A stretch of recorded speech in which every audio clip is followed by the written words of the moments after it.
what did the Sega Genesis bring to the table at that time? That was so cool. 2 words, T. Blast processing. That's it.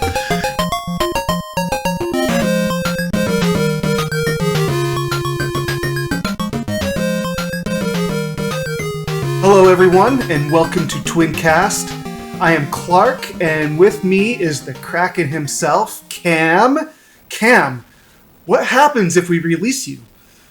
Well, I am the very rare river kraken, so you better not release me out into the ocean or anywhere else, because you'll be in trouble. Yeah. And with us today, we have a hidden optional host.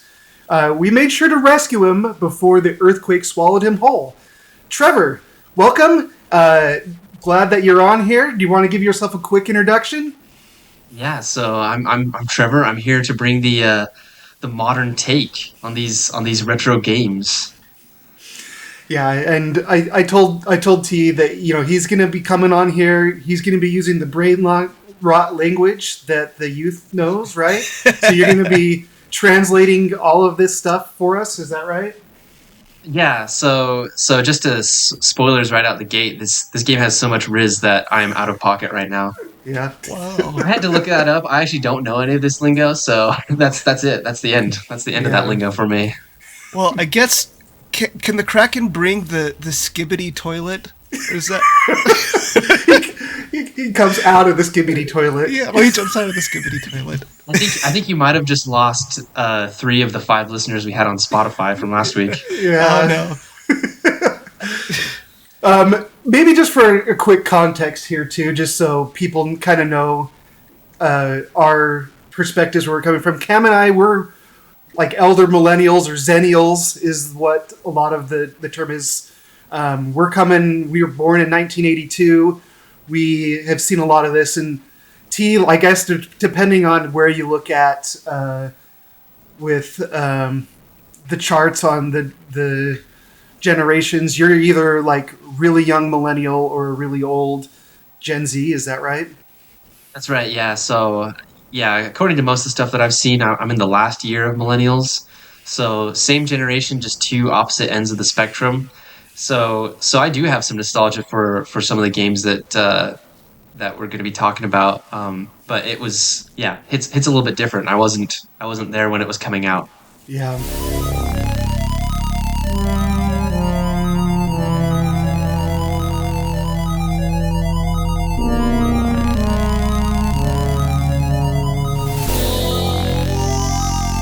Let's just start with the very basics here so people understand the game that we're talking about, what it's all about. Cam, let's start with you. Like, describe Shining Force 2. Like, what kind of game is it? Like, what are you pick this game up? What are you going to expect? Well, you could probably define it as a tactical RPG. If you could think of maybe like a Final Fantasy Tactics back in the day.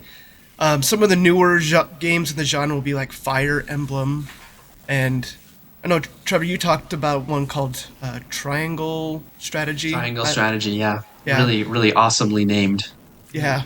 So if you break it down, it's not like your typical JRPG where you have like just a normal menu. You have a grid that your army is out on, and you move it around kind of like a chessboard, whatever, and you can move it around. And you have movements, and you have attacks and spells and stuff like that. So yeah, that's kind of the basic setup there. And like it also has aspects of like a normal RPG would be, as like you go into towns, you travel over a world map, and you look for items and stuff like that. So yeah, T, what about you? Anything to add? Yeah, same. Yeah, just Fire Emblem and Triangle Strategy. So I understand. Correct me if I'm wrong. I think Fire Emblem came out before Shining Force. Is that right? You are correct. In fact, I read some summaries, a translation of some interviews that the creators did, and their purpose is to make a game like Fire Emblem, but with Fire Emblem, you just kind of go from battle to battle, right? There's nothing like connecting the battles as much, and they wanted to combine that battle system with they really popular in Japan was Dragon Quest, and they wanted like the overworld exploration, the NPC discussions, and of like a Dragon Quest combined with the battle system of Fire Emblem. Yeah, okay, yeah. Yeah, and then like Cam said, the recently released Triangle Strategy, that's probably one of the more popular games in the genre. Um, so yeah, that's what I compare it to. Yeah, and just like one note too is like at least what I think drew me initially, and we'll talk about some of our first experiences this, but there's a lot of like parallels to really old games like chess, right? Like you have your armies on a grid and you're moving your pieces around using strategy to place your pieces and attack.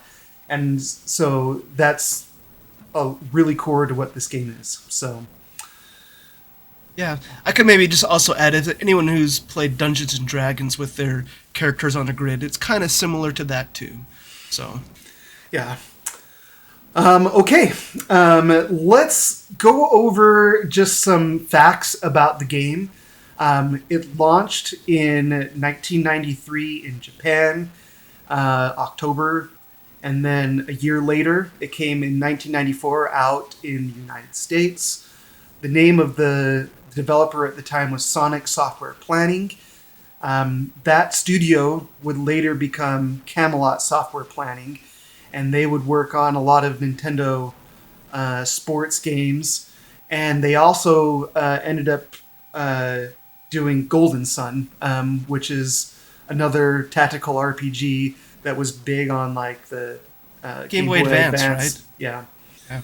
So I think they're still around today, and they primarily do, like I said, sports games for Nintendo. Really? This game was published by Sega, and as you know, it came out on the Sega Genesis. It's a tactical RPG. We mentioned that. Sort of the historical context of it is, at the time, some of the contemporary games in sort of the same space were Final Fantasy V, Dragon Quest V. Those were the big RPGs in Japan and what it would have been compared to, at least in its home country where it came out. And those are titans of games, and those really kind of overshadowed this game for sure. When did Final Fantasy VI come out in the U.S.? Was it after this game? I would have to look it up. Yeah, it came out after this game. Although, by the time I played it, I think Final Fantasy 3/6 might have been out at that time.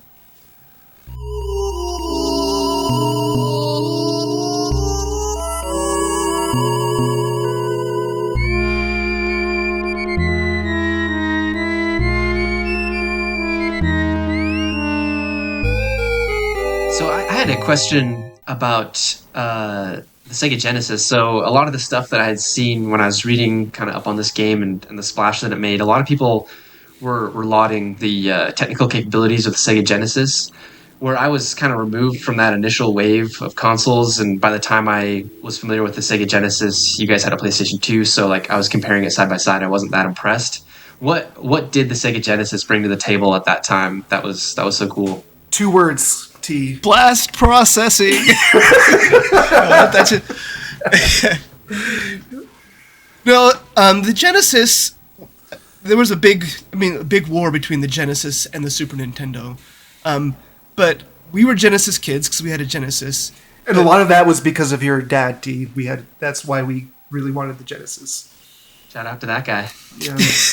But generally, they were pretty similar, but the Super Nintendo was actually a little bit better. It can do some different overlays, and I think more colors. The music, well, that there's debate over that. Some people like the Genesis music chip. It's very unique, as you've probably have heard. But yeah, the Genesis came out actually a couple years before the Super Nintendo, so it's actually very like interesting that the Genesis was able to do what it was able to do in the United States. It actually was huge, bigger in the United States than it was in Japan. And if you talk about like Europe and South America and Central America, like Genesis did really well there too. In fact, they were still making Genesis games into the 2000s in some of those regions. Wow. That's how big it was, and a lot of it, at least in the United States, a lot of their success is chalked up to marketing. And I don't know if you've seen marketing from the 90s, T, but you should go look at some of like the Sega Genesis and Super Nintendo ads. That's like this. That was like the smutty stuff, wasn't it? Yeah. I've seen some of that, and boy howdy. Yeah, it's a lot of it is just really extreme and a lot of innuendos in there and just whatever they could do to be on the edgy side of marketing. Yeah, Nintendo to compete with Genesis, Sega to compete with Nintendo in the 90s. They added a whole bunch of add-ons to the Genesis to try to extend the life, like the Sega CD. Clark's got a Sega CD right there, and I've actually got a 32X right here. So they just kept on adding on and adding on. Yeah, but so we could go down this path a lot. T. The distilling it down though is like this game, Shining Force 2, came out like like at the end of the Genesis, right before they released that 32X add-on that Cameron was just showing, and maybe. I guess it might have been right around the same time that the CD came out, but this is obviously not a CD game. But the technology was very mature at the time, and I think they squeezed a lot out of the hardware when they made this game. And we'll talk about that more here in a minute. Yeah. I don't appreciate the context as much, just because I was older when I was getting into this stuff. So yeah, that's and interesting. we'll talk about our experiences here, but like when I think that as part of the console war that you had between Sega and Nintendo at this time, like this was what I used to sort of console myself that like, yes, the Genesis was a good choice because I had this game. See, one thing that I will say is Nintendo generally had better role-playing games, and Clark and I liked role-playing games. And so this was a good role-playing game on the Genesis, but it was one of the only good role-playing games on the Genesis. So there's like Phantasy Star and this and like maybe a couple others, but like this is the one that we had, and so this is the one that I'm nostalgic for. Yeah.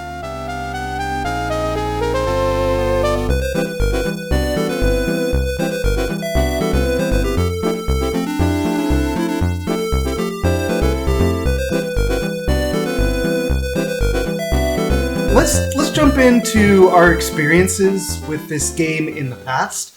Obviously, we've all been going kind of through this game and researching this game now, but I wanted to just kind of ask you guys a little bit about how you were aware of the game, what experiences you had with it. Cam, let's start with you. Well, my experience is obviously similar to yours because we got it at the same time, shortly after our Genesis. And Clark and I, we had these things that we would do when it came to role-playing games. That usually one of us would gravitate to the game, and the other person would kind of just sit and watch the other person. Of course, I played it a little bit, but this is a game that Clark kind of took over, and I sat and watched him play mostly through it. And I think I remember watching you beat it, and I remember thinking that it was an awesome game, and it left an impression on me throughout the years, and I was always gravitated to these kind of games because of Shining Force. And in the past 15 years or so, I've picked it up several times. I remember when I got my PS3 and the Sonic's Genesis collection came out, this was included on that, and I played through it probably got over halfway through the game at that point, and that was probably the longest up until just recently that I had played it. So that's mainly my experience with the game. Cool. So. And just to add on to what you said, I definitely beat it. I beat this game multiple times as a kid. T, What were your experiences with this game?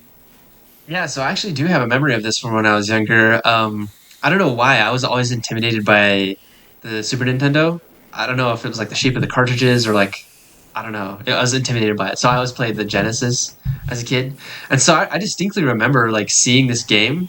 And I remember, I think, even trying to boot it up once, and I was just confused. And that's actually, I guess, that's a critique that I could even say about the game is that there isn't a lot of hand holding. There's not a lot of indication what you should be doing. For the most part, it's pretty simple if you're older than the age of 8.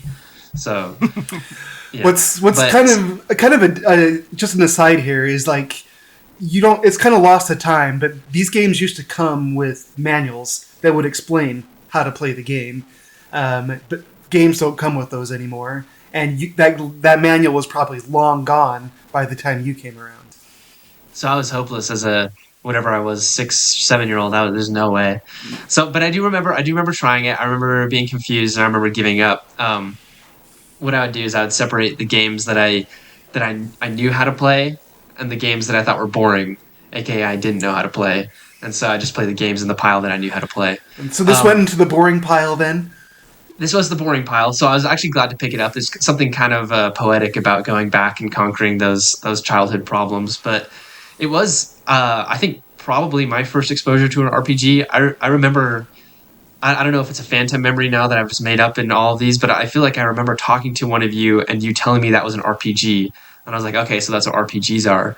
And then I remember playing Elder Scrolls years later at Clark's house, and I was like, oh, this is also an RPG, and I didn't realize how rich the genre of RPGs was, how how wide that spectrum is. You've got Shining Force here. You've got Elder Scrolls that exists somewhere along that spectrum. So, yeah, it's kind of cool to kind of go back and experience this again as an adult and be like, okay, yeah, this is kind of cool how it fits into the history. Yeah. What's kind of interesting is that, especially that PS3 era, it was sort of like the, I guess, RPGification of a lot of games. Like a lot of all the different genres, like shooters and third-person action games and things, started to get injections of role-playing elements that kind of started back with games like this. I mean, not specifically Shining Force, but that's how they added things to games in that PS3, maybe even the PS2 era, to make them more dynamic and give you a sense of progression and stuff. Yeah, that's an interesting phenomenon, and I think it speaks a lot to the genre. There's this like the genre has some real staying power, as I'm sure we're about to discuss with gameplay. Yeah, it's there's something timeless about this sort of genre. Yeah. As for me, Cameron covered a little bit. Just to add on my experience with this game, I don't remember when we picked it up. It was probably like Toys R Us or something that we went and picked it up. I know that we would go there to pick up some Genesis game. I don't remember specifically if we picked this game up there, but Cameron mentioned that we liked role-playing games on the NES, the generation before. My favorite games were the Dragon Warrior / Dragon Quest games. So Dragon Quest 1, 2, 3, and 4 were the games. I played those like crazy. And of course, the original Final Fantasy game. Those were my favorite games. And so when we moved to the Genesis, we played a lot of the typical stuff. So Sonic, Jurassic Park, those kinds of games on the Genesis. And it wasn't until later that we were finally able to score an RPG. And I remember being really excited that we had this game. And one of my first memories of playing this game was actually with your dad, T, sitting down and walking through the first couple battles. And I remember being excited because we were also really into chess at that time too.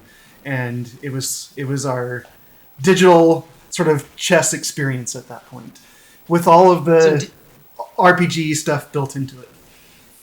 Did you know when you bought the game then what you were getting? Like, had you researched it beforehand, or is it just a happy accident? So that is a good question. I don't remember reading anything about it in like game magazines. So we did read some game magazines. It was Nintendo Power early, and at this point, it might have been like EGM or something. I don't remember ever, researching Yeah. this game at all. So probably what happened is we would sit there, and I just remember looking at like the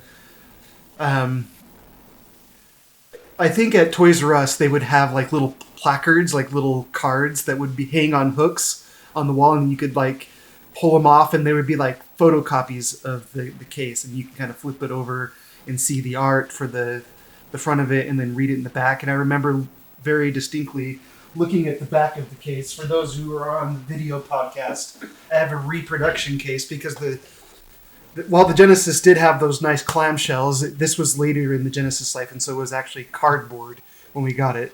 But this is what it looked like. And it is, of course, different art style than the actual game. With it, everything had to look way more dramatic for the U.S. audience. So yeah, Clark's holding up the case, and it has a warrior with a shield, and he's slashing down on an aghast orc. Yeah. Bowie's shirt is not secured very well. That's right, and it says "Shining to Force." But if you look at the back, like, you can very clearly see like the battles taking place in this really cool like arenas. And I very distinctly, like, you can see like health bars and magic bars, HP and MP. That stuff I would have been very familiar with. And so I'm sure that I picked up the case and I saw all of that. I saw the art style, and it was like perfect for like a 12 or 13-year-old boy at the time, and I wanted to jump into it. Yeah, I mean, what 12-year-old boy would not be smitten by that front cover? I know.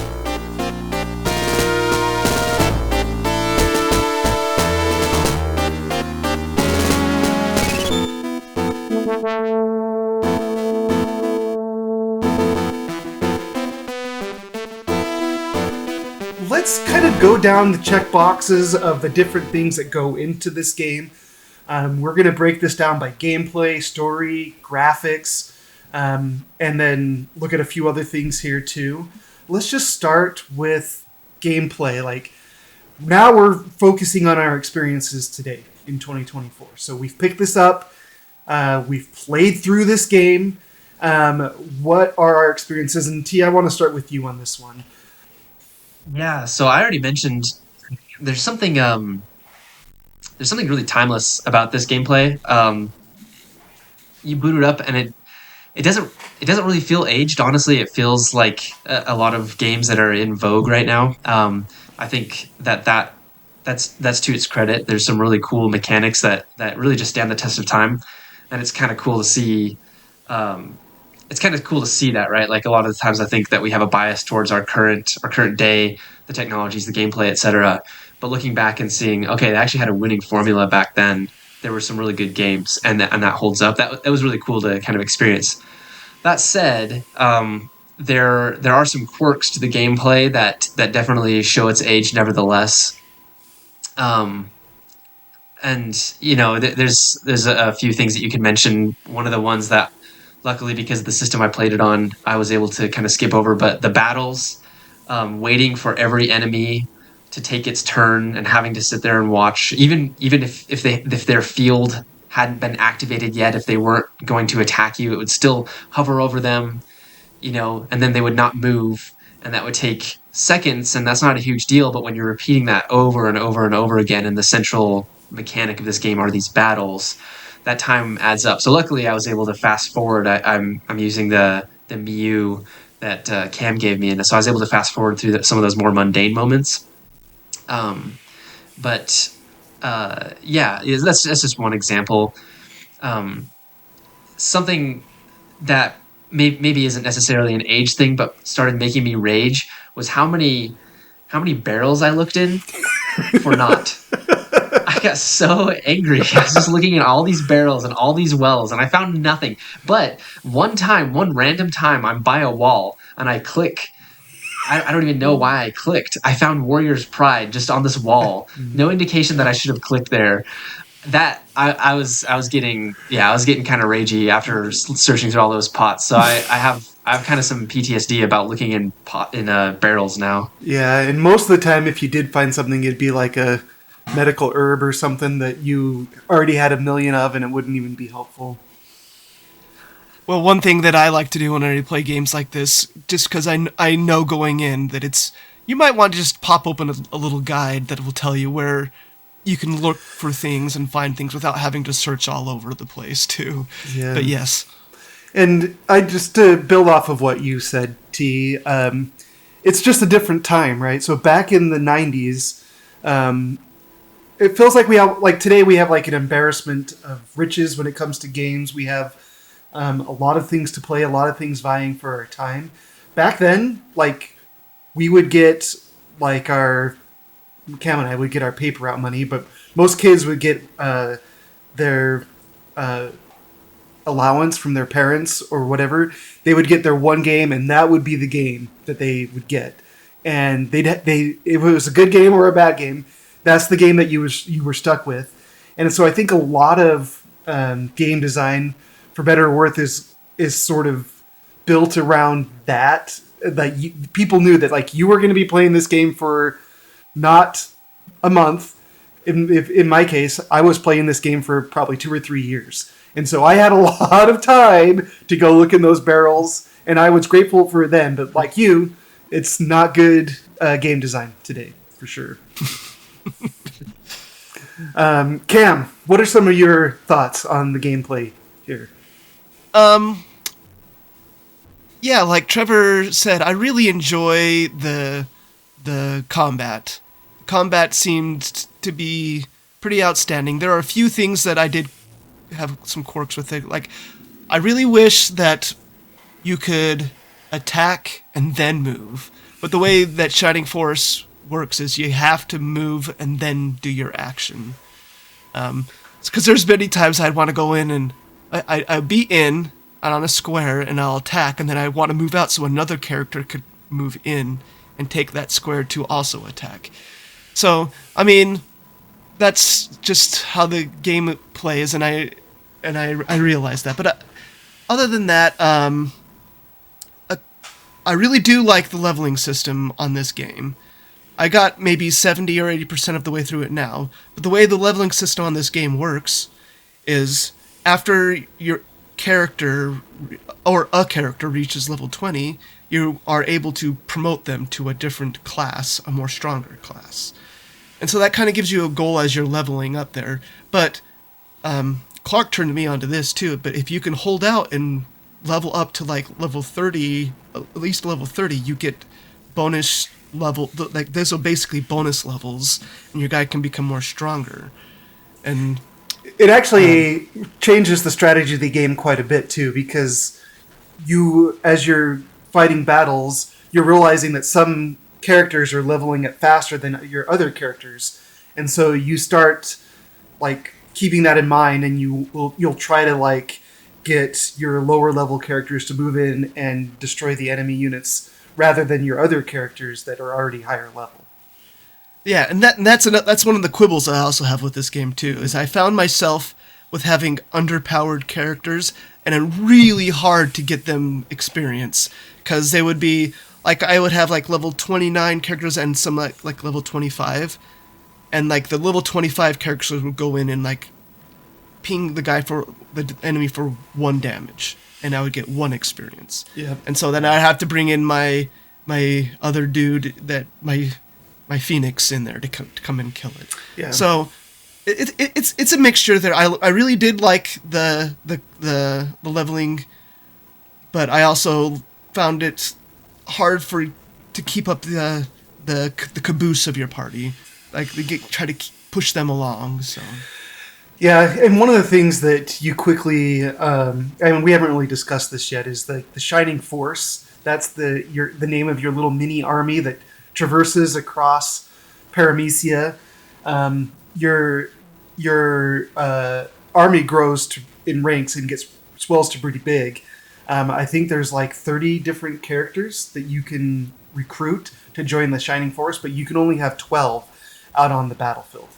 So what usually ends up happening is that as you're adding characters, your caboose usually just you banish them and you don't use them, and the new characters come kind of pre-leveled up, and they will usually be stronger, and you can kind of slot them into the Shining Force and be a little bit better, which that's what I found I was doing. Yeah. I would just throw my characters that weren't leveling up in and replace them with the new higher level characters. So, I mean, my thoughts echo yours, Trevor and Cam, that at least at this point, one of the things that I can really appreciate about this game today is its simplicity. Like, it's not a complicated game. And so, obviously, I guess if you're 6 or 7 years old, it can be a little bit tough to get into it without a lot of direction. But you give this game to anyone who has played any sort of strategy game, and they'll catch on pretty quick. And there's, at least as a dad and someone who has a full-time job, having a simple game where the mechanics aren't are easily you can grasp it really easy, like that. It was, at least this time as I was been playing through it, has been one of the most things I appreciated. Is simple, get in there, I'm running the battle, I can actually put a podcast on, I don't need to give a lot of like mind share to this battle, and I can just let the battles play out and enjoy it a little bit. The battles, yeah, there's a lot of wasted spaces that you're watching the cursors move around, but they still usually end within 30 minutes. Where there's a lot of other games where you get into a battle and you might be trapped in that battle for over an hour. So I appreciated that most of them were resolved pretty quick. I guess even though it's simplicity, if you poke at some of the systems, they are a little bit more complex than they might seem on the surface. Like everyone, you can promote everyone when they get to level 20, or as Cameron said, or you could wait till 30. And it's a little bit of risk reward. It'll make the game harder for you as you're waiting to level them up. But there's a reward if you wait, because now they're going to be stronger after you promote them. But also at promotion, there's kind of branching paths for several of these characters. You're not really punished that much if you just do the default promotion for each character. But some characters, if you equip them or have in their inventory a special item, you can like Warrior's Pride. Like Warrior's Pride, yep. Like Warrior's Pride, yeah. Then you can promote them to a different class. And the different class isn't always better than the default class, but it gives you kind of a choice if you really want to dig into the game and add your own personality to your Shining Force. You can really sort of mold it the way you want and build your force up and kind of have your unique force that you're taking into battle. Yeah, that's something I kind of came to appreciate a little bit more. At first, it wasn't so much the lack of handholding so much as I would get these items and I wasn't sure what to do with them. I texted you two and I was like, what does egress do? Because I have an idea, but I don't want to click it because I'm afraid that it's going to do what I think it does, but there's no way to find out otherwise unless you're Googling it, of course, which, I mean, at the time, I suppose there were probably some game facts, but I did come to appreciate that less as a bug and more as a feature as the game went on. It was letting you explore. There were different ways to play and incentives for replay. Yeah. Another thing to add here with gameplay is that just kind of deceptively deep it can be. I didn't even know that. So there's this mechanic, I guess I should explain real quick, called land effect. And land effect, at least when I came into it again, I always knew that land effect determined like how far your characters could walk. There's a percentage on each of the tiles on the grid of the battlefield that you're on, and if it was 0%, then it would have no detriment to your movement. If your character had a movement of 7 and you were going along tiles that had 0%, you could move 7 spaces. But there's other spaces that would do 15 and 30% that should cut down your movement, and means like if you're going along these tiles, you're moving slower through these tiles. And I didn't realize this, but as I was researching for this, but that also affects damage. If you place a unit on a 30% tile, they take 30% less damage, and it applies to the enemy units too. If an enemy unit is on a 30% tile, they take 30% less damage. So this just adds a little bit more strategic layer to the positioning as you're moving your characters, your pawns, and your bishops and your rooks along the battlefield. then when you place them on there, you have a little bit more thought about where you place them based off of the land effect. Yeah, I had Yeah, no that's idea about that either. So go ahead, T. No, yeah, same thing. Yeah, it's obvious pretty quickly that it's affecting your speed, but and that was something. Yeah, it's kind of one of those things that it's at first seems pretty what's the word I'm looking for? Pretty superficial strategy, but as you learn more of these things that it's not explaining to you, you realize that it's actually some pretty deep gameplay possible here. Yeah. Yeah, and once you get your first flying character, you realize how the tiles are limiting everyone else because your flying character just goes zip right across all the other tiles. So And one other thing that you guys probably didn't know, and maybe I'm going to drop some knowledge bomb on here. There's actually two kinds of flying in the game. There's hover and full flying in the game. I didn't know there was two different kinds. No. Yeah. So hover can't go over like mountains and things like that, but full flying can. And flying also gives you, if you have full flying, it gives you some bonuses, and I can't remember what they are off the top of my head. Advantages in defense against certain kinds of enemies and things like that. So. I have Peter in my party now, but he's still not controllable by me, so he just dinks around in the back, and I didn't get to experience the magic of true flight. Yeah, so Peter, Cameron might have got into this, but maybe we'll dig into this a little bit more later in the conversation. But at least one of the videos that I was watching, they describe Peter as a gigantic gent. He's an absolute unit. He's your best character, basically. Yeah, he is a little bit imbalanced in the game.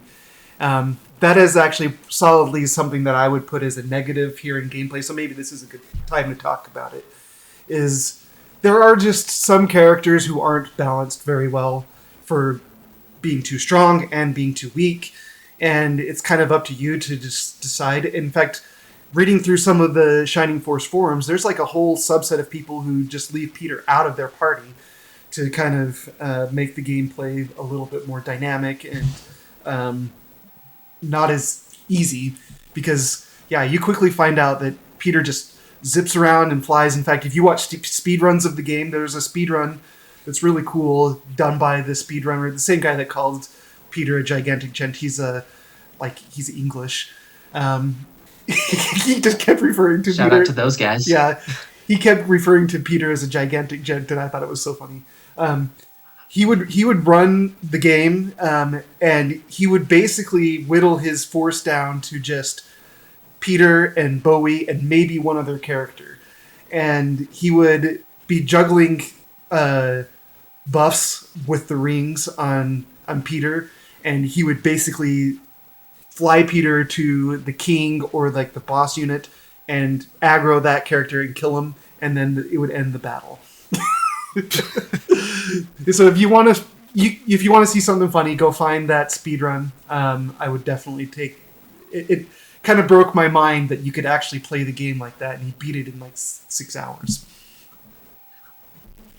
We should probably link his video in the show notes.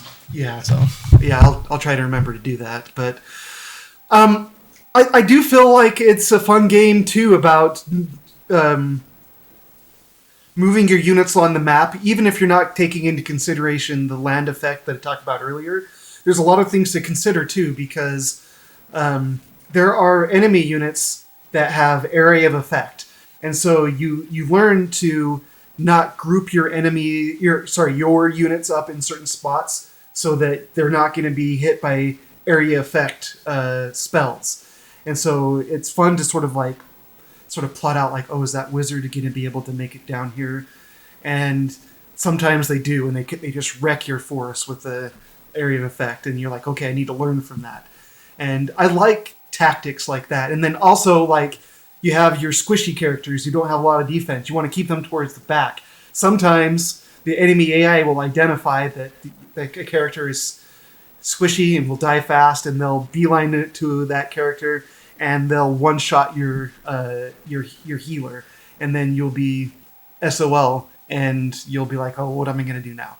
And so, at least young me and current day me, like I find there's still fairly deep tactics involved in here, even if you're not doing the crazy stuff with that gigantic gent to end the battles quickly. One thing that I like to do in my battles is I would call it the turtle head strategy.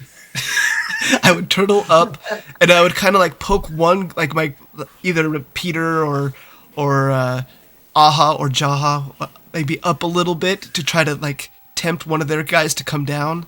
And as soon as that one guy came down, I'd kill that one guy. Yeah, my turtle head. Although I did have an actual turtle in my party. I was gonna ask, how did you utilize the tort class? He's not very good, Kiwi. Unfortunately. Kiwi. Yeah, Kiwi. I named him Tortuga. I named him T-Rex after myself. You should go look up, if you didn't get a chance to promote Kiwi, you should go look at him, because he is he turns into a monster. Like, that's actually his class, is monster, and he breathes fire, and he has low health though, but high defense, I guess. Yeah.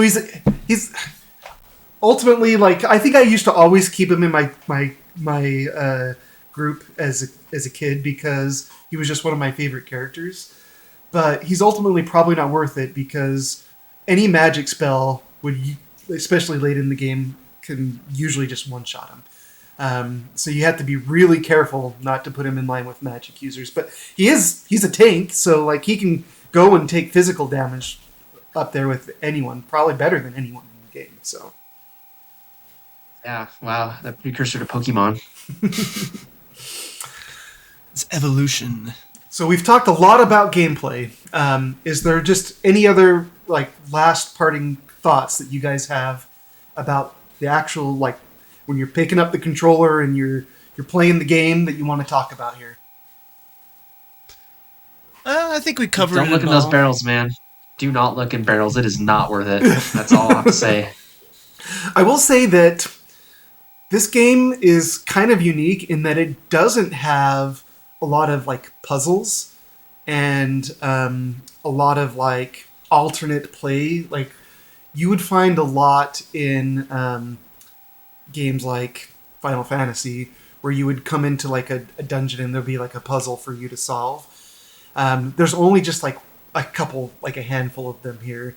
I guess there's a spot where you have to like take a plank and put it on a tree so that it would open up a secret area, which is kind of a puzzle, right? And there's one area, which I don't think either of you got to toward the end of the game, that's like a maze that you kind of just, there's no battle, you're just walking around going into dead ends and you're trying to figure out the maze. It's not very stimulating.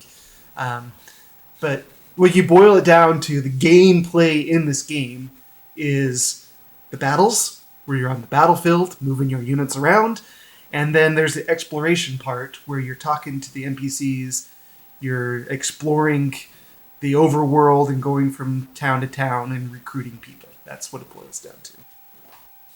It's the maze simulator I never knew I wanted. Yeah, it's pretty terrible in this game. There are several like hidden areas in towns and stuff like that you have to like try to find and stuff like that. So they're not technically puzzles or anything, but you have to like, they're hidden in trees, and you might see like a chest off on the side, and you have to try to find out where to go to get it. And this is a good point. Like, there's a lot of secrets in this game, and it's just part of that design philosophy of the 80s and 90s, and probably went into the 2000s a little bit, where cheat codes, there's a cheat code in this game that actually makes the game better. I should have maybe mentioned this to you, T, but you can put in a cheat code that does speed up the battles a little bit. It makes it so that you can control the enemy characters if you want. And I remember putting that cheat code thinking I was so smart as a 13-year-old kid. There's a lot of secrets, but guys, none of them are in the wells. Don't waste your time. Yep.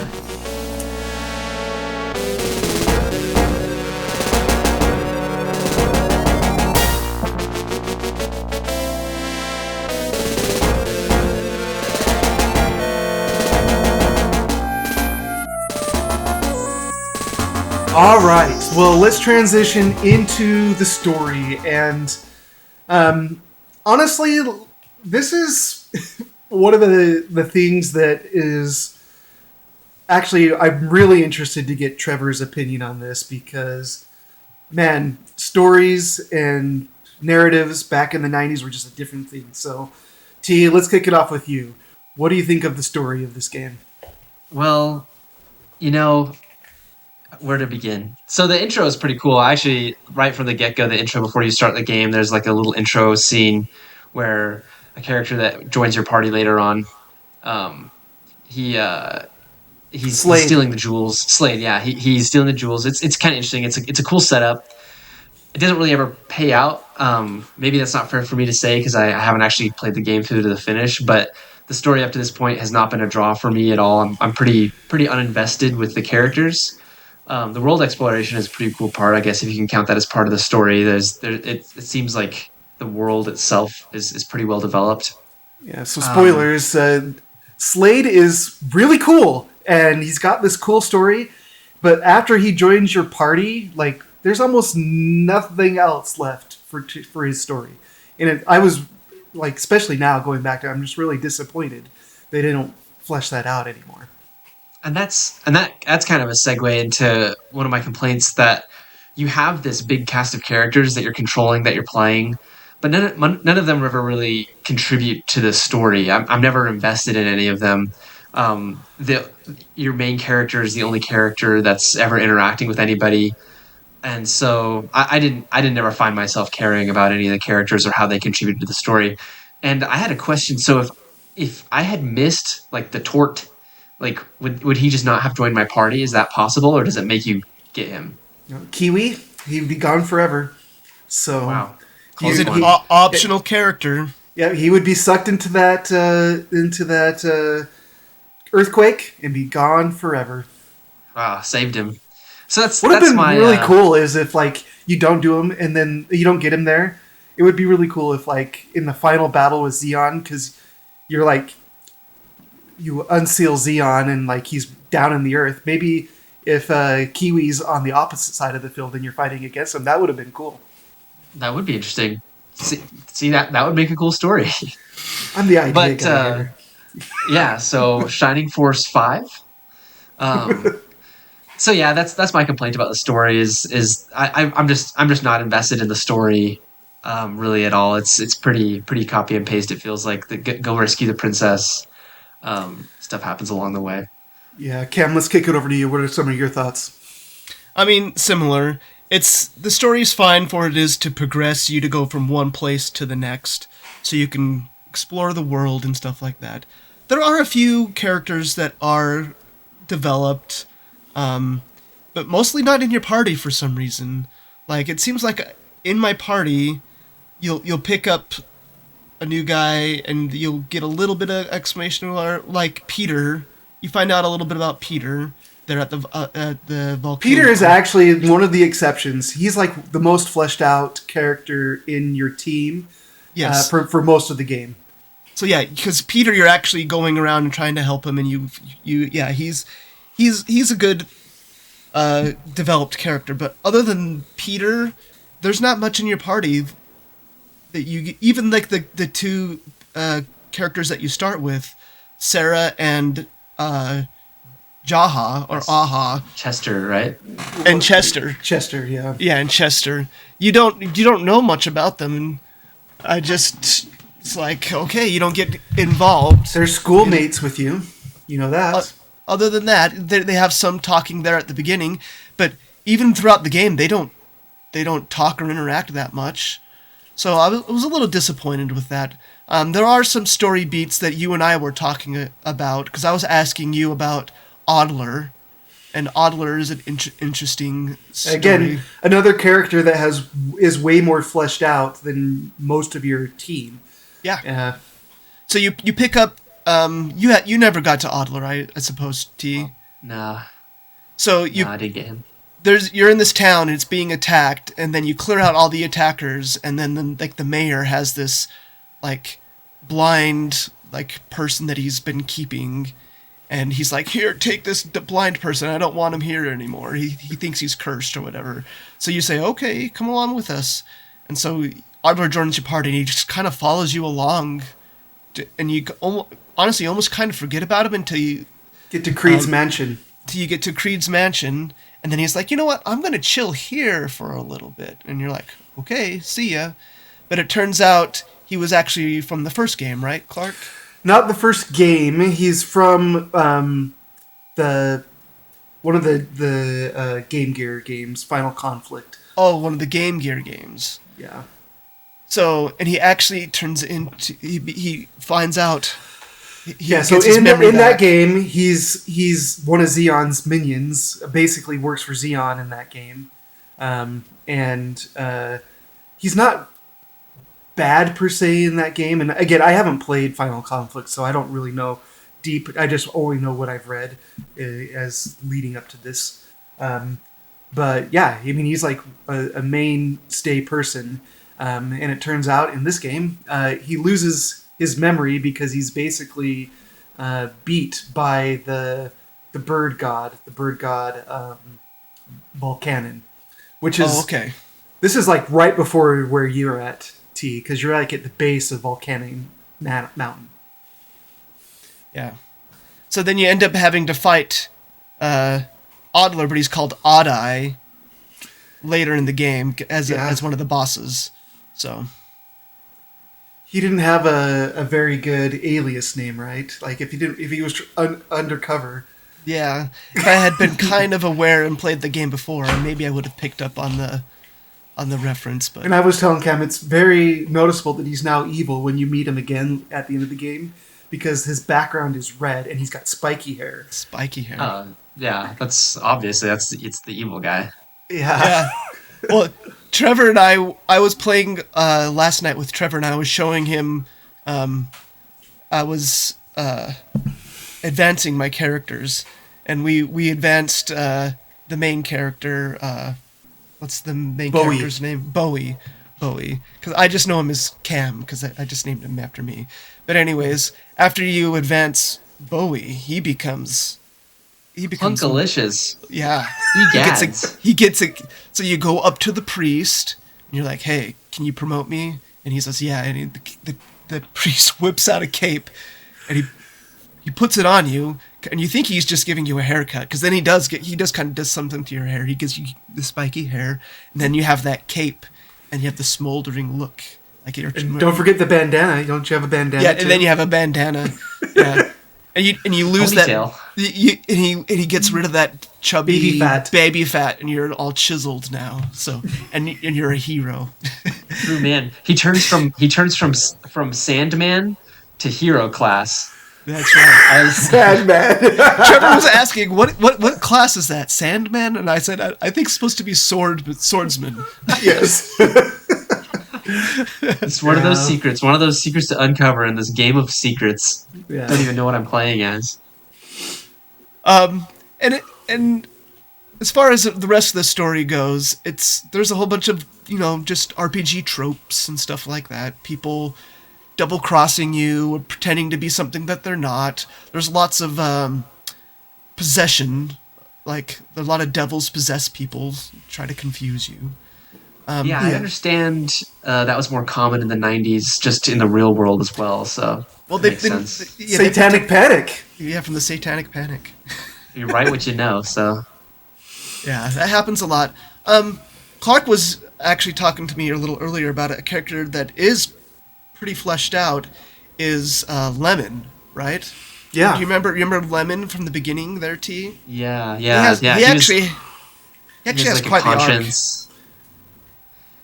Yeah. Okay. I see. Yeah. Because he's the guy. He's attacking Grand Seal, but he doesn't want to, right? Well, yeah, he's just kind of being loyal to his king. He doesn't really understand why his king is making those choices, but he's following along with his king. But later on, he finds out, like, basically you think he dies, and he's like, "Oh, I realize I've made a mistake." And then you go into the tower before the big earthquake, right?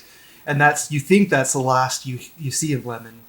But then when you end up going over to the other world from the small Grand Seal that you're at, and you're going over to Paramecia now.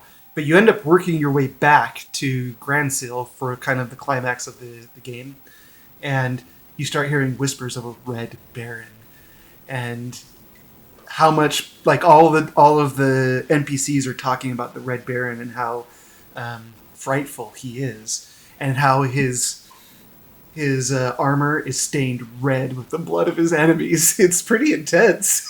And you get out on the battlefield and you see the Red Baron, and of course he's being controlled by those little gizmo devil things, right? And so you beat him. He comes out, and then he basically comes to an awareness of what he's done, and he's like, "Oh, I've killed all these people, and I've been possessed, and this is awful." And it's pretty deep for a game that was meant for children. I guess not deep; it's pretty heavy because he tries to commit suicide like 3 times, but he can't because he's now a vampire and he's immortal. So he's like you go into town, and there's like a spot up on the cliff and like a hole down at the bottom, and the people are telling you, yeah, that's where Lemon tried to commit suicide, where the hole is. It's pretty intense. I want to point out to all our listeners, this guy's name is Lemon. Yeah, his name is Lemon, the vampire. Yeah, well, of course at this point he's the Red Baron. Although I think when he joins your team, it does say Lemon. Does he also have a ponytail by the time he joins your team? He's already promoted to Baron, so he doesn't change. He could have a ponytail. He actually has like some head chainmail thing that goes around his head, so he could have a hidden ponytail back there. Okay, or even a hidden mullet. He seems like a mullet guy. So what I was going to say is, what's the point in being an immortal inhabitant of the realm of the undead unless you can have a sick ponytail? Yeah. For sure. But anyways, it's kind of baffling though that a character like Lemon, he actually has the most probably exposition, like him and Adler, out of all the characters in the game. Where what Cameron said earlier is right. Like basically, you get 2 sentences for most of the characters that join your team. They join your team, and that's most of what you hear. And it's just. At least at this point, I might not have noticed it when I was 13, but now I kind of wish that, like, yeah, I want to know a little bit more about these characters, or, like, go to their town. Do they have any friends or family? Do they have any, like, real motivations to join the team? Or they're just like, hey, I want to fight, and let me join you. Or, hey, my boyfriend's already with you, let me join you. And so yeah, that's usually what it breaks down to. And so there's now, I will say this was pretty standard back in the day, right? Like, a lot of games didn't have a lot of exposition. It was mostly just an excuse to get you from point A to point B. And I will say that the overarching narrative, while it's kind of generic fantasy, big evil god gonna destroy the world, and a group of heroes band together and go kill him, there actually is a little bit of depth to the overarching story too. Like, it's pretty cool that, like, intrigue of, like, the 2 kingdoms that are supposed to be friends and allies, all of a sudden one is attacking the other. There's some intrigue with that, and I remember thinking it was cool that, like, hey, like, you're going all the way across the ocean here to this new town, and you're building up a new town over here, and you actually get to see that town, like, progress. Like, when you go there at different times in the story, the town expands and gets bigger, and so that's kind of cool. And the characters, or at least look cool and act cool. So I would say that, like, there are some elements of the story that I still kind of think work and enjoy, but for what I kind of put here in my notes is that it feels like it's a mile wide and an inch deep a lot of places, right? Like, there's just a ton of characters. There's a lot of different things going on, but there's not a lot of depth to what you see. That's a good point. That's what I would say is there's a really cool sense of scale. Like, especially kind of looking at the map that you shared with us, like, you kind of zoom out and see, like, when you're going across the ocean, I was like, this feels pretty cool. Like, it feels like this is a really big game. and that's it, right? Like you just said, there's not much more than just it feels like a big world. Yeah, so I mean, back in 1993, this was definitely adequate, but actually more than adequate. Like, it was pretty cool to be able to, like, go between battles, go talk to NPCs after certain events, and maybe get a little bit of different dialogue. After, in fact, when I was playing through this again, when you at the beginning of the game, you're going up to Howl's like little shack where he dies.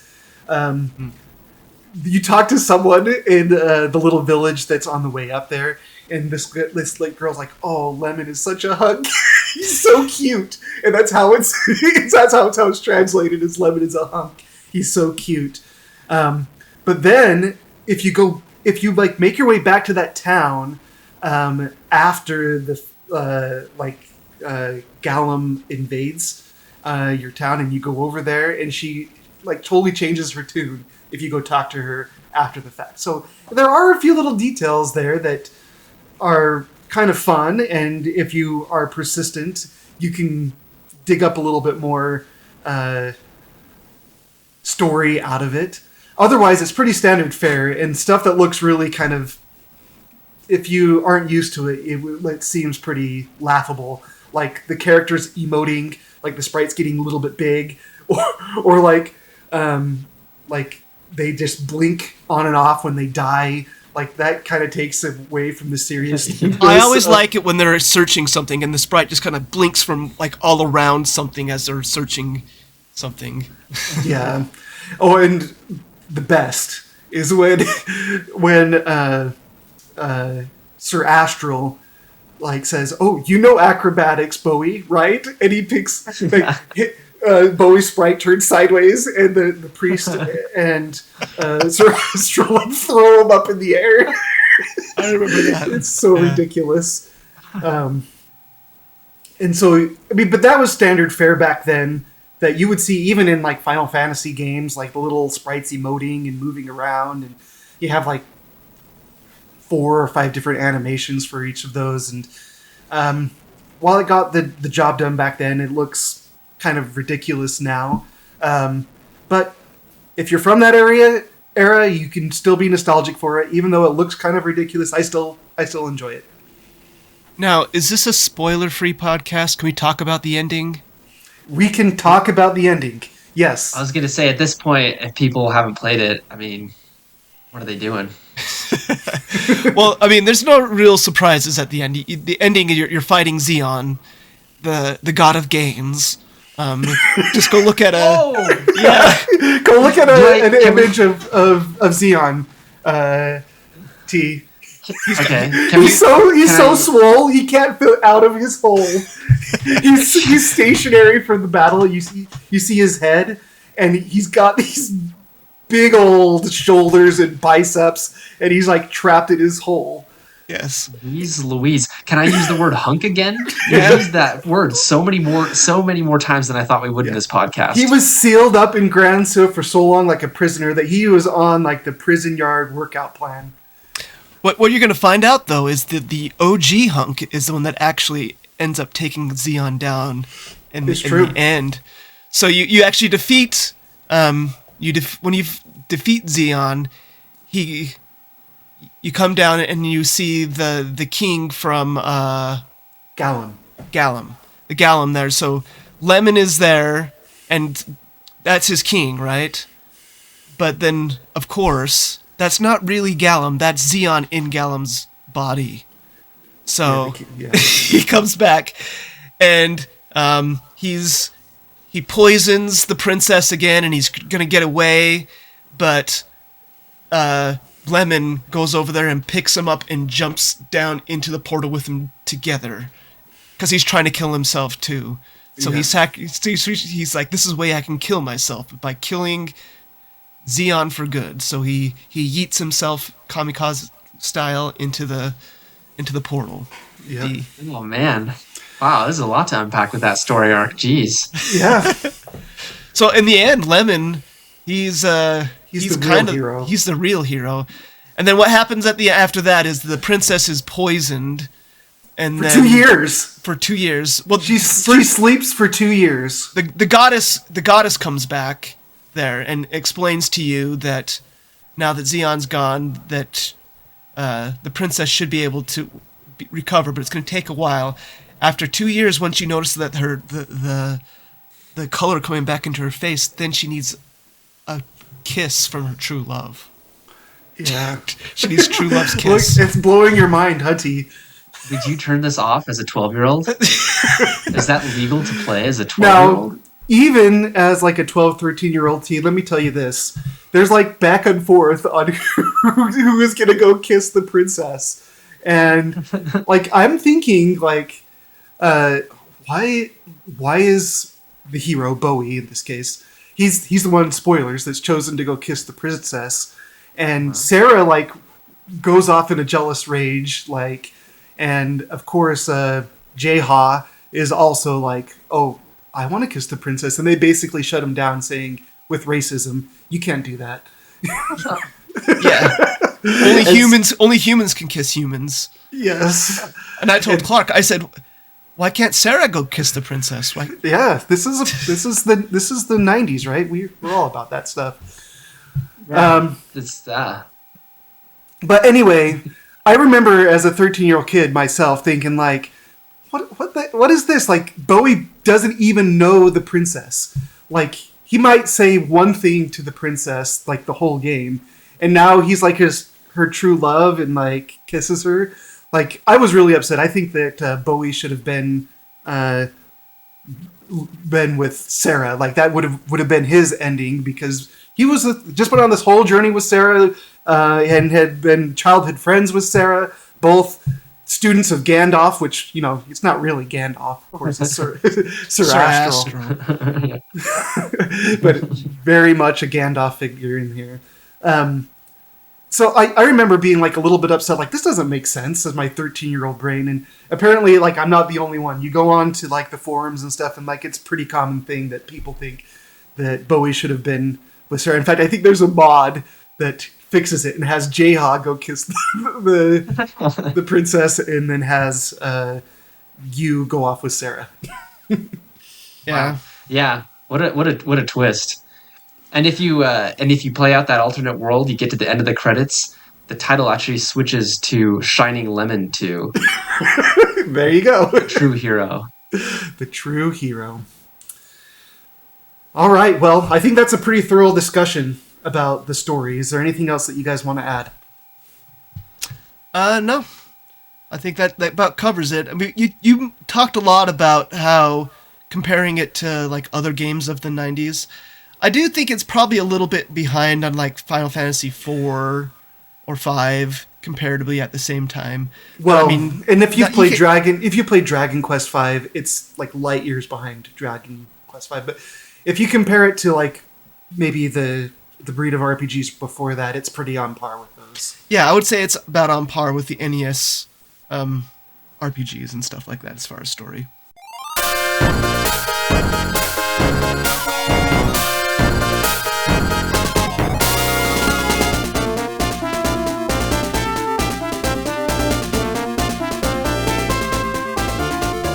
Let's talk a little bit about graphics on this game, and I keep kind of starting with you, T, but I feel like it's you bring a little bit of unique perspective on this, because when I see this game, like, there's just a certain like aspect of this graphical style and the graphics in this game that I just really appeal to me, and I know that it's probably a lot of it is nostalgia fueled.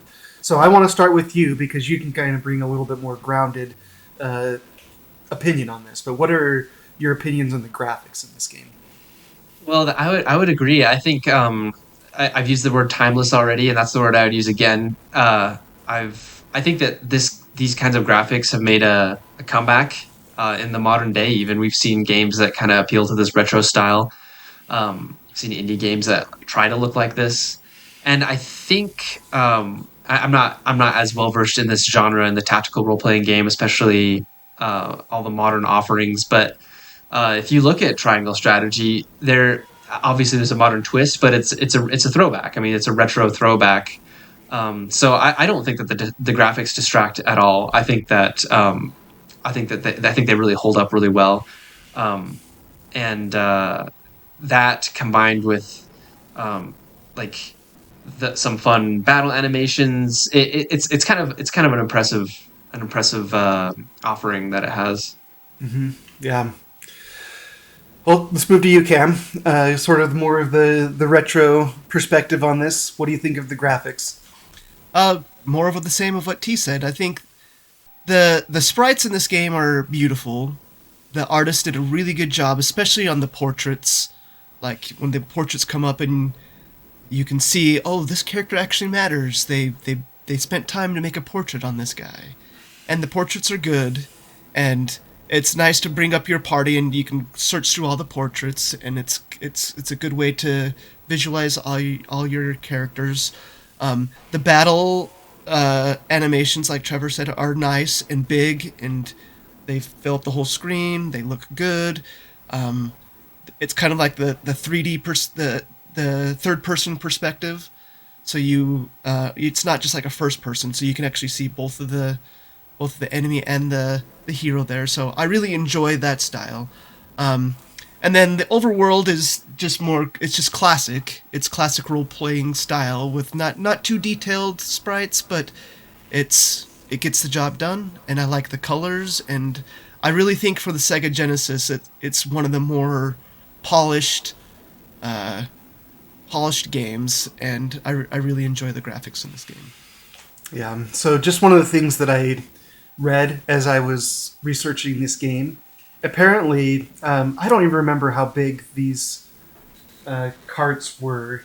I want to say like they weren't more than like 4 megabytes large. I'm pretty sure 4 megabytes is what I read. And this game took up like 99.9% of that space on it. So they basically used everything that they could when they were building this game. And they used the little limited color palette really well. Like, the game is very colorful. Usually when you looked at games like this and you compared like a Genesis type game to like a Super Nintendo game, the Super Nintendo game looks a lot more colorful because it had the ability to do 256 colors on the screen, where the Genesis only had either 50 something or 64 or something colors that they could do at one time.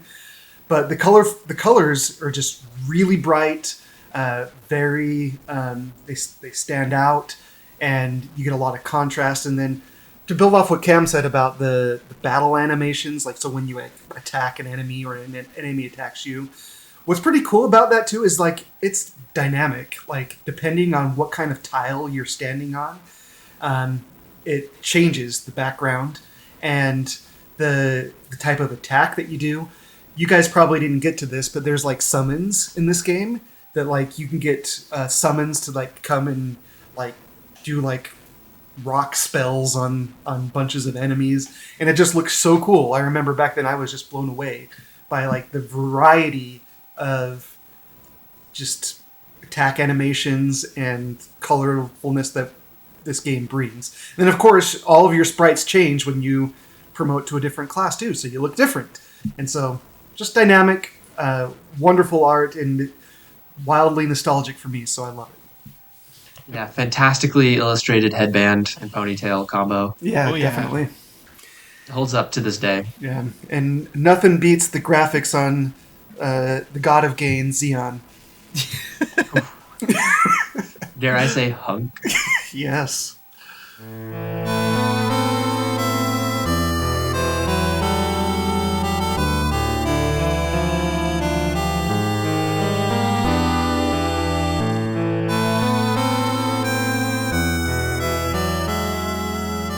Let's talk a little bit about community. Did either of you have a chance to really dive into like forums or speedruns or anything of that nature? I didn't really dabble in any of that stuff. I was just mostly concentrated on playing the game, so.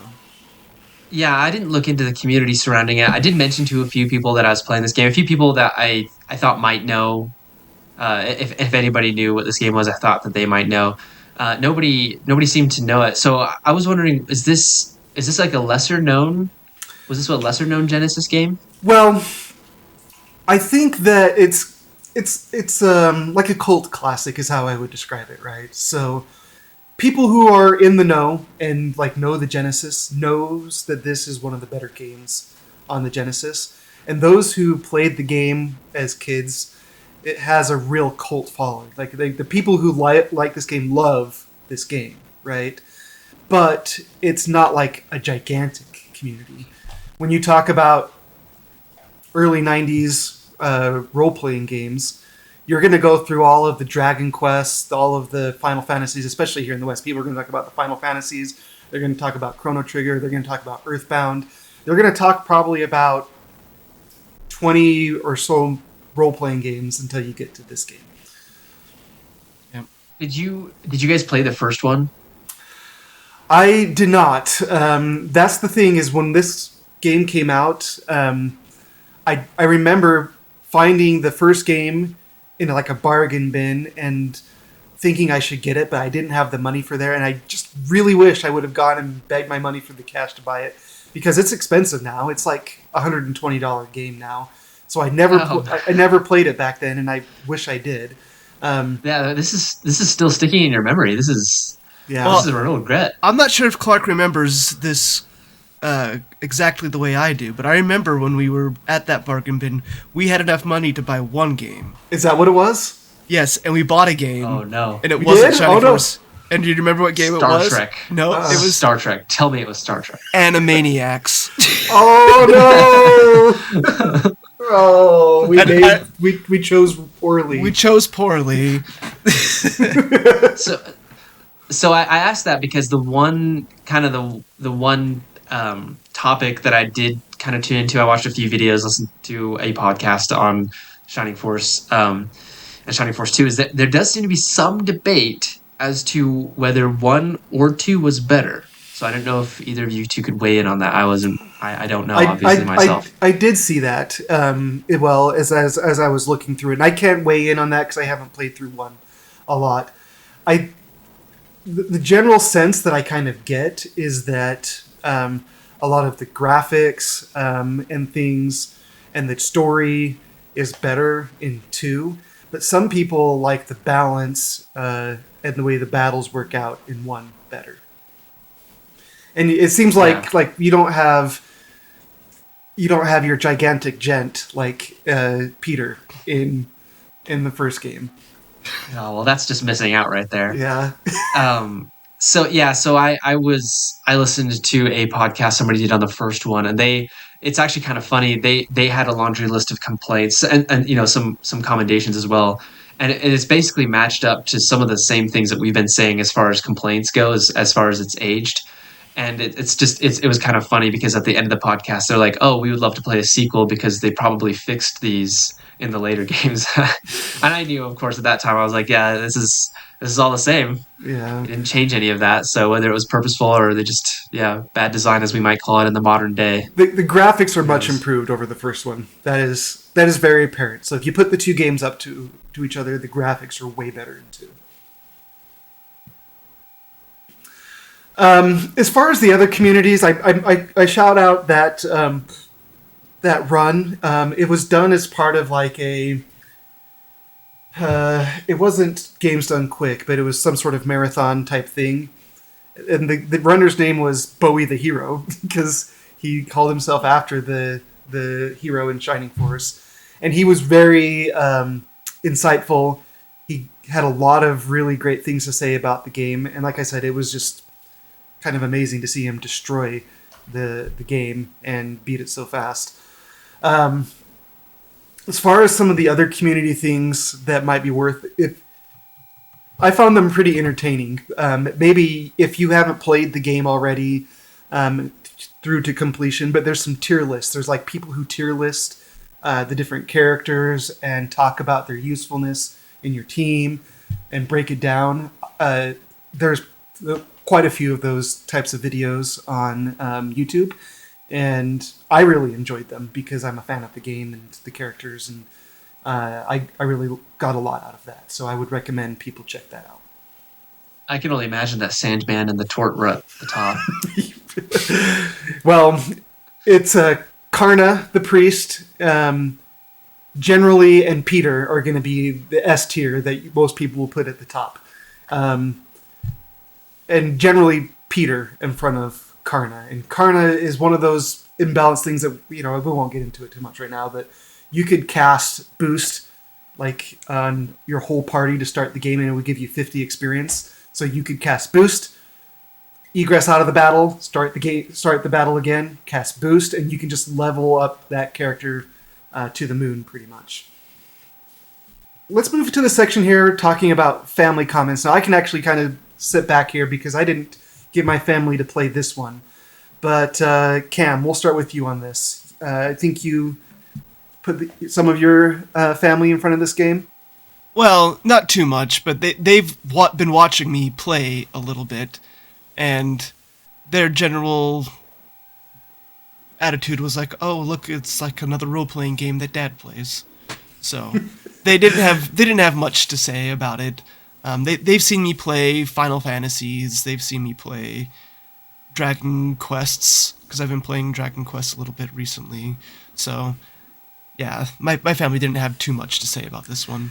So it didn't really catch their eye or separate itself from that group then. Nah.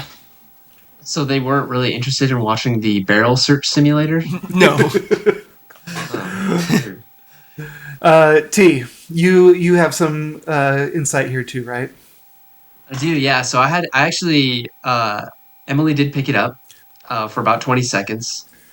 And then we switched to Aladdin. Okay. So didn't last that I can see why it wouldn't have a lot of appeal to somebody who hasn't had a lot of experience in video games, especially kind of this style.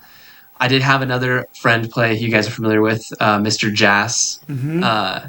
He played it for a minute or two, was all. I was in another room kind of looking in, and I just saw some of the expressions he was making. And I don't know how to describe the expressions, somewhere between terror and anxiety. And I think it was the middle of a battle was where he picked it up, and I think he died pretty quickly. I don't think it was very engaging to him at that point without any more context than just the middle of this battle. So did you just hand him the game and say, "Here," during the battle, and then left? I can see that could be basically that would be pretty anxiety ridden. So, yeah. So that's probably not very indicative of what people picking it up might think of it, but that was some of my experience. Yeah, I mean, I imagine that there's probably some appeal for my family who would, even though they didn't play it, I'm sure that they would mostly be interested in it because Dad's interested and they want to see what Dad is doing. And learn a little bit about my childhood, but I think the extent of it would probably be that. I couldn't see either of my kids sitting down, learning how to play, and then dedicating hours to play this game. And anyone who is probably now under the age of 20, I would find that really hard to believe that someone under that age would really dedicate time. I hope I'm wrong, but I would say that for you to get into this game today, you would probably need to have some interest in and around either Sega, that era of video games, or maybe strategy role-playing games in general, and want to go back and like view the past. You need to have something to kind of anchor you there, I think, to get into it as more of a young person, I think. Yeah, it's definitely a niche offering with kind of some interesting mechanics, though, that still probably just don't appeal to a lot of people. That said, if they only saw the portrait of upgraded Bowie, my word, they would be. Why do they wait until you played the game for 17 hours before you get to see that? Yeah, to put that bad boy on the cover.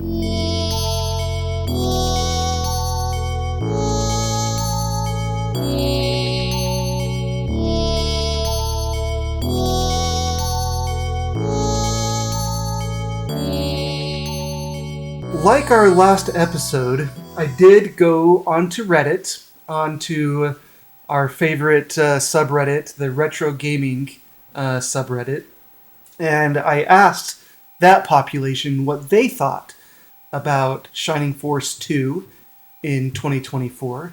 Again, this is heavily a selection bias here.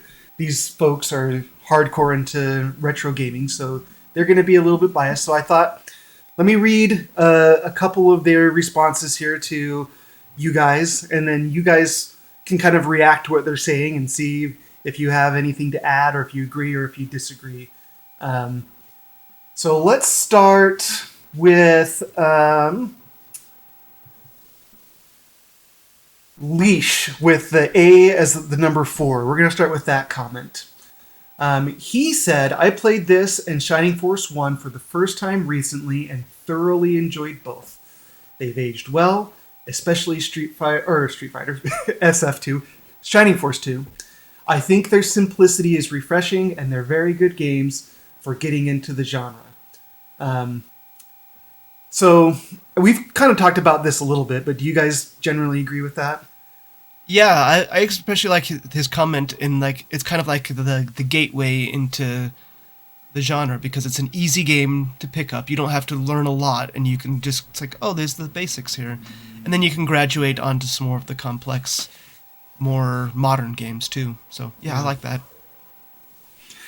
Yeah, for sure. Yeah, I can. It's honestly given me a taste for tactical RPGs. I haven't played through any of them, but I've watched a lot of gameplay on some of the ones that we've already mentioned in this episode, and playing through this one and just enjoying the experience so much. I'm like, okay, I think it's time for me to actually play through these, not just watch other people play them. Yeah, so it's a little bit like an appetizer for you then. Yeah, a poo-poo platter. All right, let's go to Kazin G. Kazin says, considering my username comes, in part, from the first offensive mage you get in the game, I'd say I'm a fan, haha. I cannot view Shining Force 2 without nostalgia, but considering I got my wife to play through it when we were first dating in 2010, and she liked it, I'd say it holds up quite well.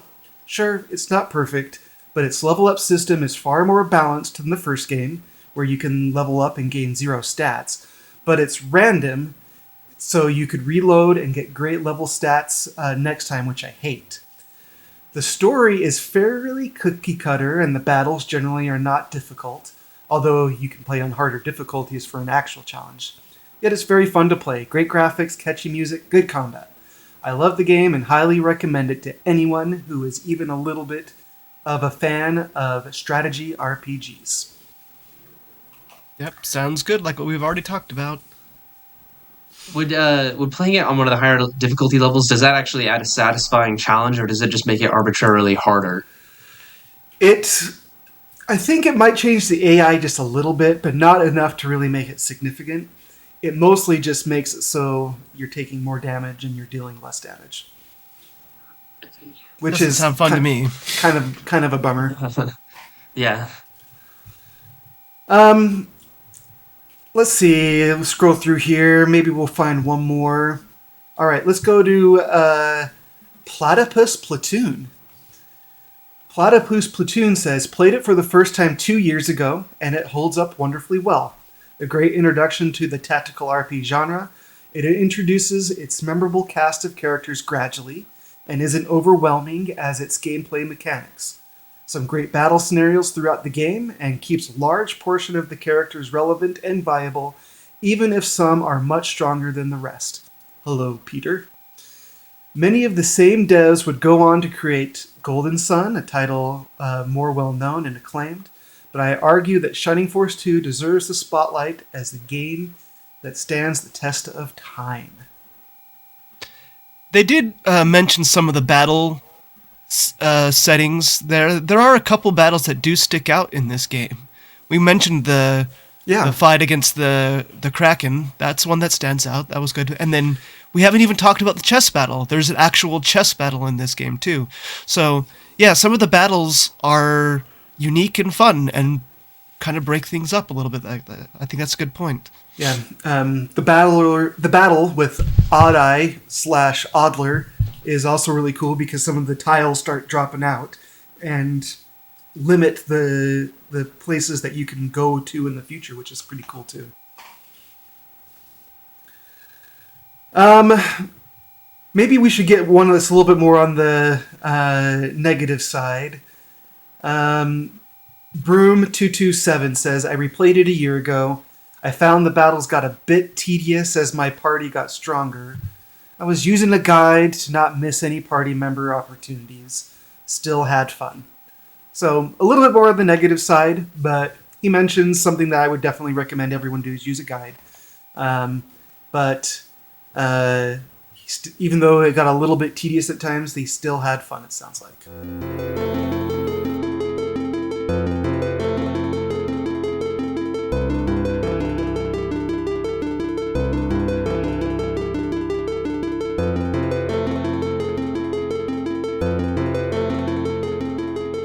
Let's talk a little bit about music.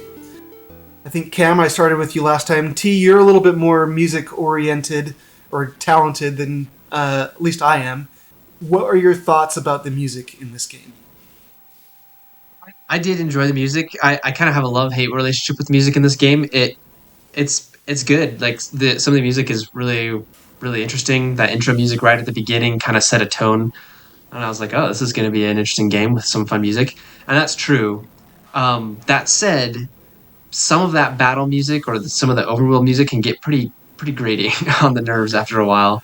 So while there are a lot of there's a lot of music, there's a lot of variety, you find yourself listening to the same two or three tracks for the majority of your time. And maybe that changes as the game progresses. You go to different sections of the world, maybe there's different overworld music, but at least up to my point in this gameplay, I was totally fine turning the volume off. In fact, I preferred playing with the volume off after a while because the music would sometimes just become so repetitive. Yeah, in fact, I actually totally agree with that. I think that it just kind of highlights one of the faults of early games is there's actually a wide variety of tracks in this game. And the battle music does change, but it doesn't really change until you promote, well, at least the attacking part, it changes. There are a couple different tracks for the different kinds of battles, like if you're in a boss battle, it's a little bit different, or if you're in a shrine, it's a little bit different. But you are going to hear the standard battle theme way too much in this game. And that's just kind of a fault for this game. They should have maybe programmed a couple more different themes, but they didn't. The thing is it's a pretty good theme, but you just hear it way too much. Yeah. The themes that you don't hear very much, I like it. Like when you hear those themes, they're really nice. I picked out a couple here, and I'll probably drop them in post-production. But I just want to call out Dying Wishes is the name of the track, and I'll put it here. And should I do like a meditation session as it's playing? Yes. You're lying in a field. You can't feel your hands or your toes. Perfect. Now you're asleep. Okay, now wake up. Oh, I was hoping you'd go a little bit farther. Yeah, no, that's it. That's the end of the track. The next one I want to call out is called Shrine, and the last one just to pick up is Elven Town. I do like the intro music too, like T called out. So, all in all, just to compare it with other Genesis games, I think for some reason, like Genesis, the sound chip on the Genesis has a very chunky sound, very bass heavy. This one, you can still kind of hear that in there, but it's not as much as other games. These songs sound a little bit more melodic than a lot of Genesis games do. I don't have much to add. Just when I was been playing, I would usually mute it and listen to some music or a podcast. So the battle music is hard to listen to over and over again. Yeah. Yeah, maybe we should just play that track on repeat for the entire podcast episode just to simulate the feeling. Give them the experience. This is what it's like to play this game. To hear the battle music over and over. And if you're watching the video, we're just going to put Bowie's promoted face with the bandana and ponytail over all of our screens. And that's the video. We should ask AI, take mugshots of us, and then ask AI to do a promotion, like what our faces would look like if it was promoted. Cam would come out with some Nordic beard, some face tattoos probably. Face tattoos.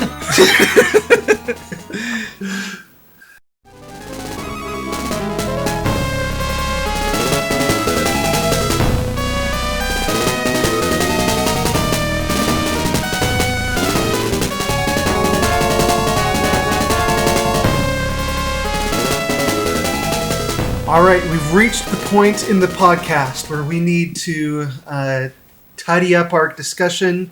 We need to package it up in a nice, neat bundle and give it a score. And so before we give it a score, let me just kind of run through our little grading system. We have kind of a hybrid point/tier rank. So tier goes S, A, B, C, D, and F.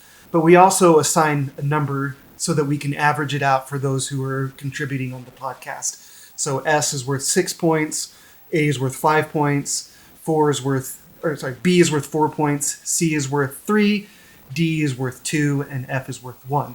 And so we'll just take our score here, we'll average it out, and we'll come to a consensus on where this game falls. And so S tier, an explanation of what we feel like an S game would be.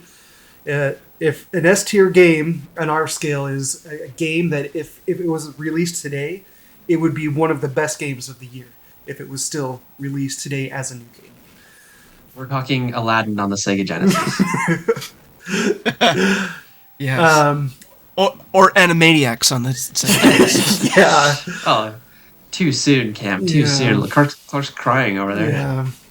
A tier, nostalgia helps carry it, but it's still an all-time great, and it's still fun to play today. A B tier is defined as a game that is still fun to play, but it really doesn't separate itself from the pack. It's just kind of there with everything else. C tier is fun to play for 10 minutes, and then kind of move on and sort of forget about it after that. D tier, nostalgia alone is not enough to get you to turn the game on. So you might have maybe a little nostalgia for the game, but you recognize that's not a good game if you're not turning it on. Finally, F, not only is it not good today, it wasn't good then. So now the nature of our podcast is we are trying to kind of unearth hidden gems. A lot of our games there's not going to be very many S's. There's not going to be very many D's and F's. But let's go ahead and give our stamp of approval and maybe a little commentary on why you gave it that game, what you considered the biggest metrics and why you gave that score. And let's start it with the youth. T. That's me, guys. I'm the youth here. Yes. I gave it a 3. I gave it a C. So I do think that it's worth playing, especially for fans of the genre. It's a cool look backwards just to see where it was. One of the games that kind of informed the trajectory. The fact is, there are just better games on tap today. If you like the genre, there's just more robust games with better stories. Obviously, updated graphics. Although, like we said already, the graphics definitely don't hold this game back at all. So all in all, I did enjoy the experience, and I will honestly probably boot it up again. But yeah, compared to the offerings that are available today, I give it a 3. So the fact that you learn about Hunky Xeon doesn't change your score at all? Well, I did think about that. When I saw the portrait of Bowie, I thought about it. Okay. But I have my integrity as a budding podcaster here. I'm leaving it at the 3. You're sticking to it. All right, Cam, let's go to your score. All right, I gave it a 3.5.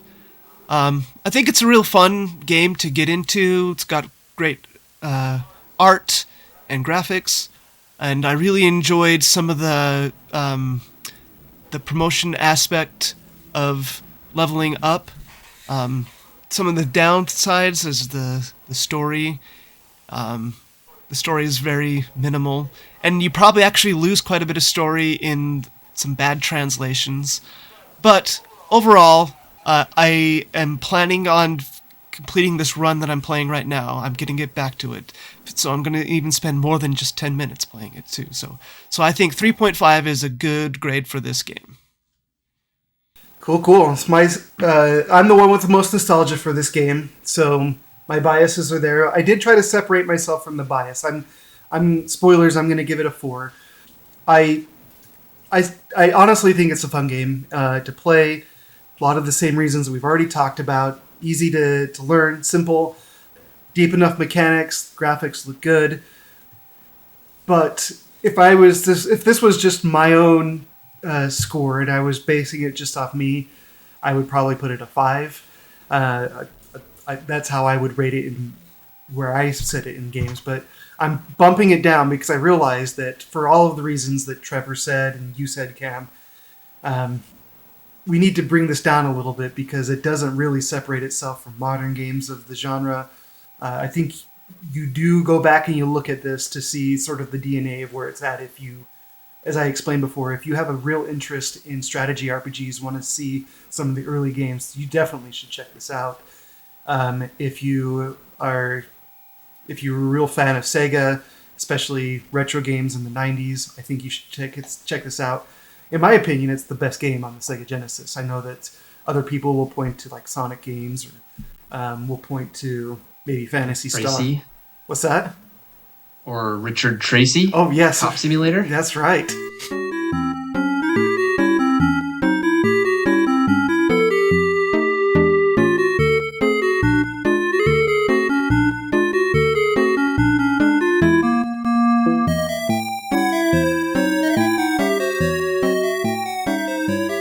Let's talk a little bit about... We already talked a little bit about Shining Force 1. There's Shining Force CD, which I actually have right here. And Shining Force CD is a collection of the first 2 Sega Game Gear games. And it packages them up, those 2 games, as one scenario. And then it adds a couple scenarios after it. And it's really good. Like, it actually uses the Shining Force 2... engine, so the graphics and things are based off of Shining Force 2, so it looks way better than the Game Gear games did. There's a third Game Gear game that wasn't part of Sega's CD that's called Final Conflict, Shining Force Final Conflict, and it's the game that actually directly leads into Shining Force 2, and that's where you find Adler, like we mentioned earlier, Howl, the mage that the guy who dies, blinks and dies at the beginning. Yeah. He's a little kid in that game, and he's on the Force. I think that and Xeon is one of. There's like 3 main like groups that are vying for power, and Xeon is the one that comes out on top in the end. And then you end up burying him in the earth. And then there's Shining Force 3, a game that I wanted desperately to play, and never did as a kid. But luckily, what happened, Cam? Oh, yeah, I was going to tell the story about how we came into possession of Shining Force 3. I was at a local thrift store, and there in their little collector box was 3 Sega Saturn games, and one of them was Shining Force 3. And I was like, ah. And they wanted $50 for it. I texted Clark. I took a picture of it. Said, "Do you want this?" And then he was working, of course, at the time. So I just picked it up and just went and bought it because I knew Clark would want the game, but we didn't have a Sega Saturn at the time. So Yeah. once Clark got off work, he texted back. He's like, "Yes, I want that." I had you pick up the other games too. Yeah, there was 3 other ones too, so I actually went back and bought those ones too. If you're not aware, I paid. Yeah, I guess. I have yeah. them. I can grab them and show the camera for the people watching the video version. So yeah, they're like $50. They were $50 there, but if you bought these, retail price, it'd be over $200. Dang. So That's pretty sweet. So You found Clark, that. Clark went out and bought a Sega Saturn just because I picked these games up for him. So he now has Shining Force 3 for the Sega Saturn, and it has the case on it and everything, and it had the the book on it and everything too. Want to know what's cool? I don't know if you noticed this when you got it, Cam, but where is it? In here is the original receipt for it. What's in here? Looks like it's in pretty good condition. Oh, it's in excellent condition. So yeah, he went out and picked up. I think that day you went out and picked up a Saturn, just so you could have a Saturn. And then here's Clark. He's holding up the Toys R Us receipt from when it was originally bought for $20. Yeah, and it's got the date on there. It was purchased in 1998. November 16th, 1998. That's pretty cool. But yeah, so I finally got this, and like Cam said, I didn't have a Sega Saturn. We always wanted a Sega Saturn. It's probably best that we didn't, because we ultimately got a PlayStation and had a lot of fun with the PlayStation instead of a Sega Saturn. But I went and picked up a Sega Saturn just so I could play this game. And it's a good game. I actually haven't beat it yet. I've been about probably halfway through the game. There's load times which bog it down. But it is a worthy follow-up. That's a pretty cool find. Well, I think that probably about wraps up our conversation on Shining Force 2. Yep. Overall, a great game, I would say. Yeah, let's, before we say goodbye, let's just take a second here and just talk about what you might be playing now. T, I know that you've been playing Run a 50K, which is insane. Which is... Yeah, running simulator. Yeah. Have you had any chance to play anything besides Shining Force in between there? So I'm very slowly working through the Batman Arkham series. I played the first one when I was younger, and that was one of my favorite games of all time. So now I'm on the second one. I'm giving that a good go. Ever since Cam gave me the Miu, I've kind of dabbled in some of the games that I played more in my youth. Spyro is probably the biggest one that kind of stands out as like a really big nostalgic game from my youth. Like I already mentioned, Richard Tracy, aka Dick Tracy. Also, of course, Sonic 2, Aladdin is surprisingly one that everybody knows about. I've mentioned Aladdin to a few people, and everybody knows about Aladdin, which is kind of funny to me. I also have a goal to finish Metal Gear Solid 5 finally, so that's my big goal for the year. Nice, lots of good stuff. Cam, what have you been playing? Well, I've been playing lots of Shining Force 2, but now I'm starting to transition over. I played a lot of Super Mario Land 2, the 6 golden coins.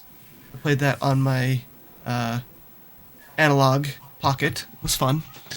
And then I picked up a PSP recently, and I've been playing Parasite Eve on my PSP. So I'm excited to get back into that game. Other than that, I haven't been playing too much. Oh, I have played a little bit of Dragon Quest IX on my DS, but I'm only like level 12 or something like that in that game. So Nice. All good stuff too. I mean, a lot of my things line up with what you guys have been playing with Shining Force, and I played Shining Force CD, which was a real treat to play through this game that I never played before. Cameron and I guess we didn't really mention this, but we picked up a Sega CD probably 2 or 3 months ago, and that's actually what kind of got me interested in having this conversation, is because I was playing Shining Force 3, so I've been plugging away at that still. It's a pretty meaty game. I've been playing... there's a YouTube guy that I watch that does Mario Maker streams, and he plays a lot of Kaizo levels, which are really difficult, usually Super Mario World levels, but some of them aren't Super Mario World themed. They might be Mario 3 or...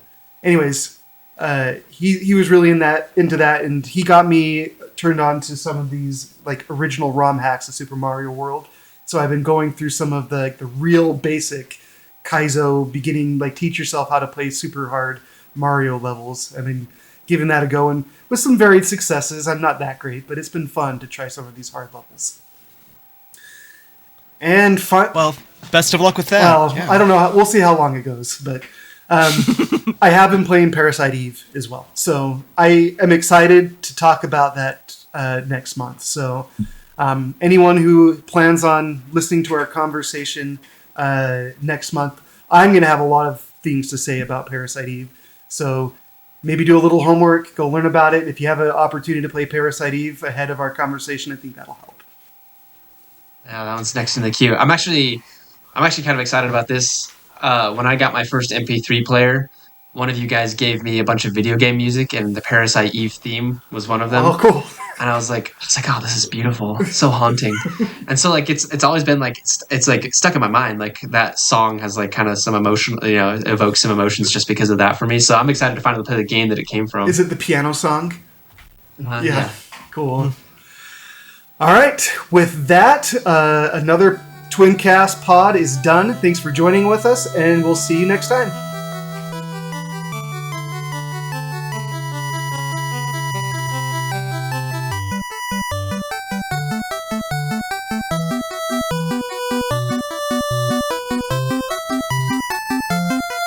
There's like those mini Genesises that you genocide. Is that what's the multiple of Genesis? T, you're the language guy here. Is it genocide? No, you're right. It's gotta be genocide. There's no other way about it. Okay. No, it's Sega's Genesis. Oh. Copies of a Sega Genesis. So, do our bidets that we are endorsing, do they have blast processing?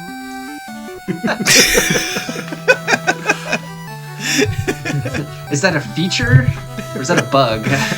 Oh, I don't know. I think I'd kind of want that in my bidet, right?